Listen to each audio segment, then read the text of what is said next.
Assalamualaikum warahmatullahi wabarakatuh. Salam sejahtera buat kita semua. Yang kami hormati Bapak dosen Dr. Rio Afrianda STMT BCM CP. Yang kami banggakan rekan-rekan kuliah Unsuria.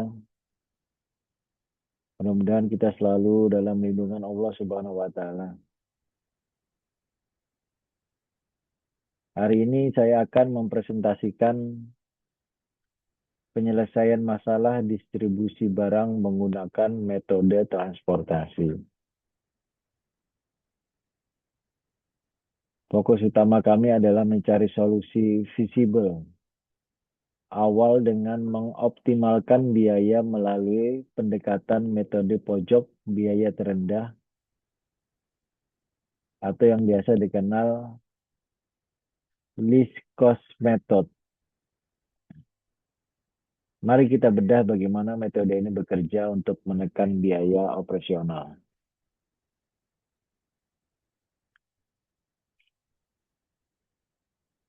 Sebelum masuk ke perhitungan, mari kita pahami esensi.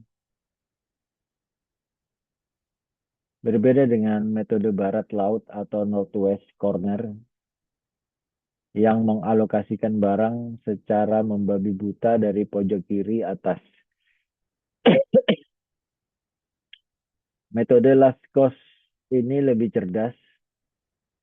Metode ini langsung mengincar sel-sel di dalam tabel yang memiliki biaya pengiriman paling murah.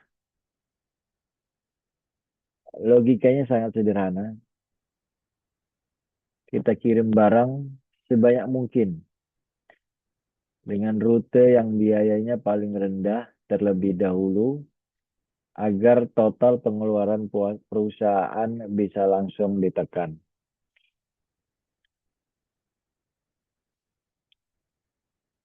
Sebagaimana prosedur pengerjaannya, langkahnya sangat sistematis.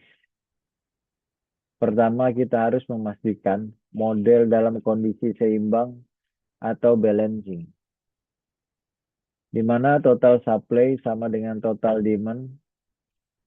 Kedua, kita pindai seluruh tabel untuk menemukan sel dengan biaya paling murah. Ketiga, kita alokasikan produk sebanyak mungkin ke sel tersebut sehingga supply atau demand di baris atau kolom itu habis. Kita coret rutenya.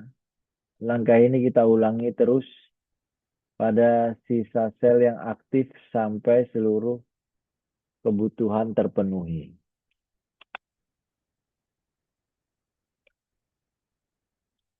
Untuk mempermudah pemahaman,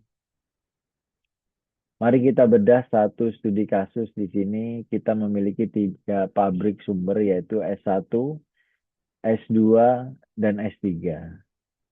Serta 3 kota tujuan yaitu D1, D2, dan D3. Angka kecil dalam kotak merupakan biaya per unit. Bisa kita lihat di baris paling bawah dan kolom paling kanan. Total supply dan total demand kita sama besar yaitu 280 unit. Artinya metrik ini sudah seimbang dan siap kita eksekusi. Sekarang kita mulai iterasinya. Jika kita pastikan seluruh kotak biaya, angka paling kecil adalah 3. Yaitu jalur pabrik S3 ke tujuan D1.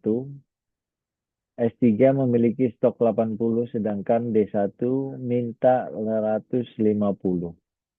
Maka kita kirimkan seluruh 8 unit stok S3 ke D1. Pabrik S3 sekarang kosong, sehingga baris ketiga kita coret. Namun D1 masih kurang 70 unit. Selanjutnya di antara sel yang masih aktif, biaya paling murah adalah 5, yaitu rute S1 ke D2 D2 minta 80 unit dan S1 punya stok 120. Kita penuhi seluruh permintaan D2 sebesar 80 unit. Kolom D2 sekarang selesai kita coret dan pasokan pabrik S1 tersisa 40 unit.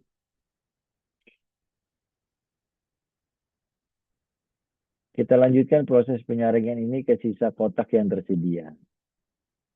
Jalur S1 ke D3 dengan biaya 6. Kita isi sisa kapasitasnya yaitu 40 unit. Sehingga D3 kurang 10 unit lagi. Terakhir sisa kuota dipenuhi oleh pabrik S2 yaitu mengirim 10 unit dan D3 dengan biaya 12 dan sisanya sebanyak 70 unit dikirim ke D1 dengan biaya 15. Sekarang semua kapasitas pabrik telah habis terserap dan seluruh kebutuhan kota tujuan sudah terpenuhi 100% seperti yang terlihat pada matriks final di layar. Setelah tabel terisi, langkah krusialnya adalah menghitung berapa total uang yang harus dikeluarkan perusahaan. Kita kalikan setiap volume unit yang dikirim dengan tarif biaya per unitnya. Jalur S3 ke D1 menghabiskan 240, S1, S2 sebesar 400, S3, S1, D3 sebesar 240, S2 ke D3 sebesar 120, dan S2 ke D1 sebesar 1050. Ketika kita total semuanya didapatkanlah biaya alokasi awal sebesar 2050. Hasil ini umumnya jauh lebih murah dan efisiensi jika dibandingkan dengan menggunakan metode reguler seperti Northwest Corner. Kesimpulannya adalah metode pojok biaya terendah memberikan landasan perhitungan awal yang kuat dan efisiensi bagi manajemen rantai perusahaan dalam memetakan jalur logistik. Biaya dapat langsung ditekan sejak tahap perencanaan awal sebelum nantinya dioptimalkan lagi dengan metode lanjutan seperti MODI atau stepping stone. Baik, sekian dari saya. Jika ada rekan-rekan atau dosen yang ingin memberikan tanggapan, dipersilakan. Wassalamualaikum warahmatullahi wabarakatuh.